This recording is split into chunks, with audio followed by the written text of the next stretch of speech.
اعوذ باللہ من الشیطان الرجیم بسم اللہ الرحمن الرحیم وَلَقَدْ أَرْسَلْنَا رُسُلًا مِّن قَبْلِكَ مِنْهُمْ مَنْ قَصَصْنَا عَلَيْكَ وَمِنْهُمْ مَنْ لَمْ نَقْصُصْ عَلَيْكَ وَمَا كَانَ لِرَسُولٍ أَنْ يَأْتِيَ بِآيَةٍ إِلَّا بِإِذْنِ اللَّهِ فَإِذَا جَاءَ أَمْرُ اللَّهِ قُضِيَ بِالْحَقِّ وَخَسِرَ هُنَالِكَ الْمُبْطِلُونَ صدق اللہ العظیم۔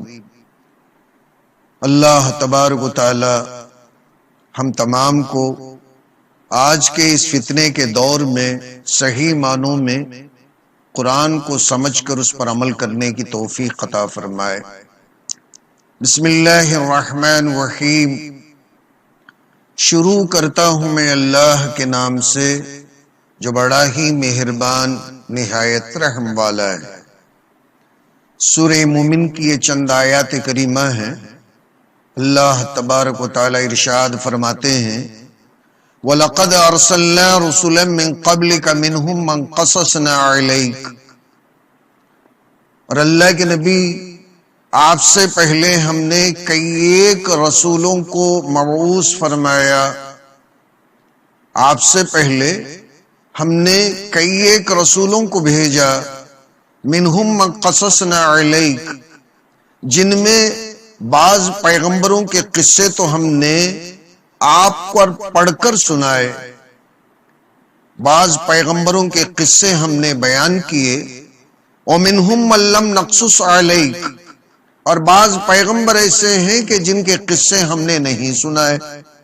جیسا کہ سبھی جانتے ہیں کہ حدیثوں کے اندر آتا ہے کہ اللہ تبارک و تعالی انسانوں کی ہدایت کے لیے کم و بیش 1,24,000 پیغمبران اعظام کو دنیا کے اندر بھیجے لوگوں کی ہدایت کے لیے، جیسے آدم علیہ السلام سے لے کر یہ سلسلہ چلا، اور پھر نبی اکرم صلی اللہ علیہ وسلم جو خاتم النبیین ہے، خاتم الانبیاء ہے، آپ پر یہ سلسلہ ختم ہو جاتا ہے۔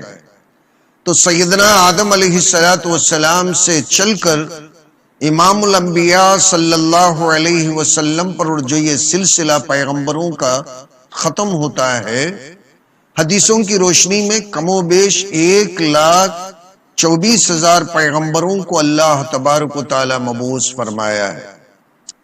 تو انہی کے تعلق سے اللہ تعالیٰ سورہ مومن کی اس آیت کریمہ میں بیان فرماتے ہیں وَلَقَدْ أَرْسَلْنَا رُسُلًا مِّن قَبْلِكَ مِنْهُمْ مَنْ قَصَصْنَا عَلَيْكَ، اللہ کے نبی آپ سے پہلے ہم نے بہتیرے پیغمبروں کو بھیجا ہے، ان میں سے بعض پیغمبروں کا قصہ ہی ہم نے بیان کیا، وَمِنْهُمْ مَنْ لَمْ نَقْصُصْ عَلَيْكَ، اور بہت سے پیغمبر ایسے ہیں کہ جن کا قصہ ہم نے آپ کو بیان نہیں کیا۔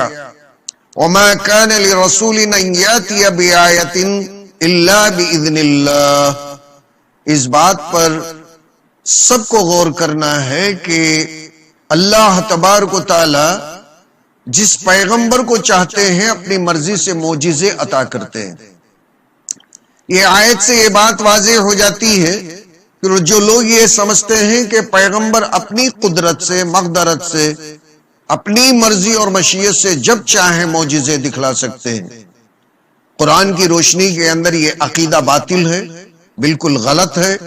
اللہ فرماتے ہیں وَمَا كَانَ لِرَسُولٍ، کسی بھی پیغمبر سے یہ ہو ہی نہیں سکتا أَن يَأْتِيَ بِآيَةٍ إِلَّا بِإِذْنِ اللَّهِ، اللہ کی اجازت اور اللہ کے حکم کے بغیر کوئی بھی پیغمبر کوئی بھی معجزہ دکھا نہیں سکتے اور کوئی معجزہ لا نہیں سکتے۔ ہم اس سے پہلے اس بات کو سورہ اسراء کے اندر 15ویں پارے کے اندر پڑھ کر آگے بڑھ کر یہاں تک پہنچے ہیں۔ کافروں نے نبی اکرم صلی اللہ علیہ وسلم سے کئی معجزوں کا مطالبہ کیا، تو نبی اکرم صلی اللہ علیہ وسلم سے اللہ تعالیٰ نے کہلوایا کہ میں بشر ہوں اور میں تمہیں کوئی معجزہ اپنی مرضی سے دکھا نہیں سکتا ہوں۔ اللہ کی مرضی ہے، اللہ تعالیٰ جب چاہے، جس سے چاہے، جو کام لینا چاہتا ہے وہ کام لے لیتا ہے، جو معجزے بتانا چاہتا ہے تو ان پیغمبروں سے وہ معجزے صادر فرماتا ہے اور پیغمبروں سے معجزے صادر ہو جاتے ہیں. اور تو جن لوگوں کا یہ عقیدہ بنتا ہے کہ پیغمبر اپنے مرضی کے مالک ہوتے ہیں کہ جب چاہیں اپنی مقدرت سے اپنی طاقت سے کافروں کو جب چاہے معجزہ دکھا سکتے ہیں. اللہ فرماتے ہیں وَمَا كَانَ لِرَسُولٍ يَأْتِيَ بِآيَةٍ إِلَّا بِإِذْنِ اللَّهِ. کسی بھی رسول سے کسی بھی پیغمبر سے یہ ہو ہی نہیں سکتا کہ وہ اللہ کے حکم اور اللہ تعالی کی اجازت کے بغیر کوئی معجزہ لے کر آ جائیں. کسی بھی کافر کے مطالبے پر کوئی بھی پیغمبر اپنی پیغمبری کے ثبوت کے اندر جب تک اللہ تعالیٰ نہ چاہے کوئی معجزہ بتا نہیں سکتے. فَإِذَا جَاءَ أَمْرُ اللَّهِ. پھر اللہ فرماتے ہیں جب اللہ تبارک و تعالیٰ کا حکم آ جاتا ہے چاہے معجزے کے شکل میں آ جائے یا اللہ تبارک و تعالیٰ کے عذاب کے شکل میں اللہ تعالیٰ کا فیصلہ آ جائے. قُضِيَ بِالْحَقِّ. حقانیت کے ساتھ پھر فیصلہ ہو جاتا ہے. اللہ دودھ کا دودھ اور پانی کا پانی کر دیتا ہے. جیسے نوح علیہ السلام کے زمانے میں اللہ تبارک و تعالیٰ نے پھر حضرت نوح علیہ السلام کے 950 سال تبلیغ کے بعد میں جب نوح علیہ السلام نے ارشاد فرمایا ربی دعوت قومی لیلا و نہارا. مولا میں دن اور رات میں اپنی قوم کو آپ کی طرف دعوت دیتا رہا. پھر اخیر میں فرمایا کہ مولا اب یہ لوگ ایمان نہیں لائیں گے ان کے اینٹ سے اینٹ بجا دیجئے. تو اللہ تبارک و تعالیٰ نے پھر ان کی بددعا قبول کی. پھر اپنی مرضی سے ان لوگوں کے اوپر پانی کے عذاب کو مسلط فرمایا. تو فرمایا وَإِذَا جَاءَ أَمْرُ اللَّهِ. جب اللہ تعالیٰ کا حکم آ جاتا ہے اور یہ حکم اللہ تبارک و تعالیٰ کا عذاب کی شکل میں جب آ جائے قُضِيَ بِالْحَقِّ. حقانیت کے ساتھ پھر فیصلہ کر دیا جاتا ہے. مسلمان الگ ہو جاتے ہیں اگرچہ کہ وہ اس کی زد میں کیوں نہ آ جائیں مگر وہ شہید ہو جاتے ہیں اور اللہ تبارک و تعالیٰ ان کو چھانٹ لیتا ہے. ان الابرار لفی علیین. جیسے اللہ قرآن کے اندر فرماتے ہیں اللہ کے نیکوکار بندے علیین کے اندر ہوں گے, اللہ کے عرش کے سائے میں ہوں گے, رف رف پر ہوں گے اور جنت کے اندر ہوں گے, جنت کے بالا خانوں کے اندر ہوں گے. اللہ تبارک و تعالی اپنے وعدوں کے مطابق ان لوگوں کو بہترین کامیابی عطا کریں گے. فقد فاز فوزا عظیما.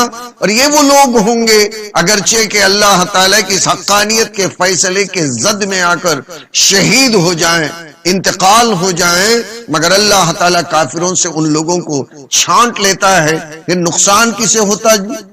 نقصان ہوتا ہے وہ خسرہ ہنالک المبتلون. اور جو لوگ کافری کرنے والے ہیں, باطل پرست ہیں, بت پرست ہیں, اللہ اور اس کے نبی صلی اللہ علیہ وسلم کے خلاف جانے والے ہیں, یہ باطل پرست ہیں.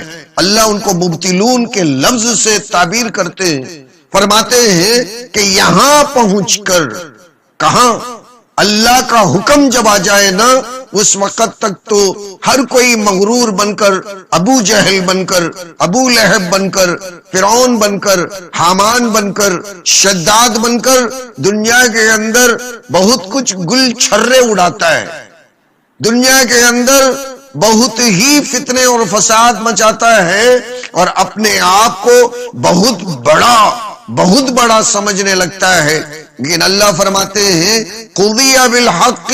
اور جب دودھ کا دودھ پانی کا پانی ہو جاتا ہے, جب اللہ تعالی حقانیت کے ساتھ فیصلہ کر دیتے ہیں وہ خسرہ ہنالک, یہی پہنچ کر جیسے فرعون مٹی چاٹ کر مر گیا, ابو جہل مر گیا, ابو لہب مر گیا, ایسے ہی مسلمانوں کو کوئی گھبرانے کی ضرورت نہیں ہے کہ اللہ تعالی کے فیصلے کا انتظار کرنا ہوتا ہے. مسلمان ہوتا ہے لیکن اللہ کا جب فیصلہ آتا ہے, اللہ کا وعدہ ہے, قرآن کا یہ اعلان ہے وہ خسرہ ہنالک المبتلون. اور جو کافری کرنے والے ہیں اور جو باطل پرست ہیں، اللہ اور اس کے رسول کے خلاف جانے والے ہیں، یہی لوگ ہیں جو ناکام ہو جانے والے، نقصان کے اندر مبتلا ہونے والے ہیں۔ اللہ تبارک و تعالی ہم تمام کی حفاظت فرمائے۔ آگے اللہ فرماتے ہیں اللہ الذی جعل لکم الانعام لترکبوا منها ومنها تأکلون، اللہ کی ذات اقدس وہی ہے جو تمہارے لیے چوپایوں کو پیدا کیا ہے، جانوروں کو پیدا کیا، اور یہ جانور جو اللہ نے پیدا کیے وہ اصل میں انسانوں کے فائدے کے لیے پیدا فرمائے، لترکبوا منها، کہ ان میں سے بعض پر تو بندہ سواری کرتا ہے، ومنها تأکلون، اور اللہ تبارک و تعالیٰ جو جانوروں کو پیدا کیا ہے ان میں سے بعض جانوروں کے گوشت کھاتا ہے، تو ان جانوروں سے انسانوں کو اللہ تعالیٰ فائدہ پہنچاتے ہیں۔ وَلَكُمْ فِيهَا مَنَافِعُ، ان چوپایوں میں، ان جانوروں کے اندر لوگوں کے لیے ڈھیر سارے اللہ نے فائدے رکھے ہیں۔ وَلِتَبْلُغُوا عَلَيْهَا حَاجَةً فِي صُدُورِكُمْ، اور دلوں کے اندر چھپے ہوئی جو حاجتیں اور ضرورتیں ہوتی ہیں کہ مجھے فلاں شہر جا کر فلاں چیز خریدنی ہے، دل کے اندر ایک خواہش ہوتی ہے، ایک ضرورت ہوتی ہے، تو دل کے اندر چھپی ہوئی خواہشوں کو، حاجتوں کو اللہ فرماتے ہیں وَلْتَبْلُغُوا عَلَيْهَا، انہی جانوروں اور چوپایوں پر سوار ہو کر تم وہاں تک پہنچتے ہو، ان خواہشوں کو پورا کرتے ہو۔ تو یہ جو جانور ہیں یوں ہی تابعداری نہیں کرتے، اس قرآن کی آیت کی روشنی کے اندر اللہ تبارک و تعالی گھوڑے کو بنا کر انسان کے تابع بناتا ہے، تو اللہ کے حکم سے گھوڑا انسان کی سواری بنتا ہے۔ وَعَلَى الْفُلْكِ تُحْمَلُونَ، اللہ فرماتے ہیں اور پھر یہ ان چوپایوں پر اور پھر کشتیوں کے اوپر تم سوار کرائے جاتے ہو۔ بڑے بڑے سمندروں کے اندر کشتیاں چلتی ہیں، پہاڑ جیسی بڑی بڑی کشتیاں، جیسے ٹائٹینک کے بارے میں سنا ہے، کتنی بڑی کشتی جو ٹوٹ کر بکھر کر پرخچے جس کے اڑ گئے اور پھر وہ ڈوب گئی اور اس کا نکالنا بھی مشکل ہو گیا۔ تو اتنی بڑی بڑی کشتیاں جو سمندر کے سینے کو چیرتے ہوئے آگے بڑھتی ہیں، اللہ فرماتے ہیں کہ یہ جو تابعداری کرتی ہیں اور جو یہ ہمیں یہاں سے وہاں تک پہنچاتی ہیں، اللہ فرماتے ہیں کہ یہ اصل میں تمہیں لے کر سوار بنا کر، سواری بن کر تمہیں یہاں سے وہاں تک اپنی مرضی سے لے کر نہیں چلتی، اس کے پیچھے اللہ کی مشیت کار فرما ہوتی ہے، اللہ کی مرضی سے یہ کشتیاں چلتی ہیں۔ جبھی تو اللہ فرماتے ہیں وَعَلَيْهَا، ان جانوروں کے اوپر، ان چوپایوں پر، وَعَلَى الْفُلْكِ، اور کشتیوں کے اوپر، تُحْمَلُونَ، تم سوار کرائے جاتے ہو۔ بندے کے اختیار میں نہیں کہ سوار ہو جائے، یہاں سے وہاں تک سفر کر جائے، چاہے ہوائی جہاز میں سفر کرو یا پانی جہاز کے اندر سفر کرو یا سڑک پر سفر کرو، جہاں کہیں بھی سفر کرو، تحملون، تمہیں سوار کرایا جاتا ہے۔ یہ اللہ کی مہربانی ہے، بندے کو اللہ سوار کراتے ہیں اور سواری کو بندے کے تابع بنا دیتے ہیں، جس کی وجہ سے بندے کا سفر آسان ہو جاتا ہے۔ وَيُرِيكُمْ آيَاتِهِ، اس طریقے سے اللہ تعالیٰ اپنی نشانیوں کو، اپنی قدرت کی کار فرمائیوں کو بتاتے جاتے ہیں، دکھلاتے جاتے ہیں۔ فَأَيَّ آیَةِ اللَّهِ تُنْکِرُونَ، سو تم اللہ تبارک و تعالیٰ کی کون سی نشانیوں کو انکار کر رہے ہو؟ اتنی نشانیاں ہی اللہ تعالیٰ کی، بھلا اتنی نشانیوں میں سے کون سی قدرت کی وہ نشانی ہے کہ جسے بندہ انکار کر سکتا ہے؟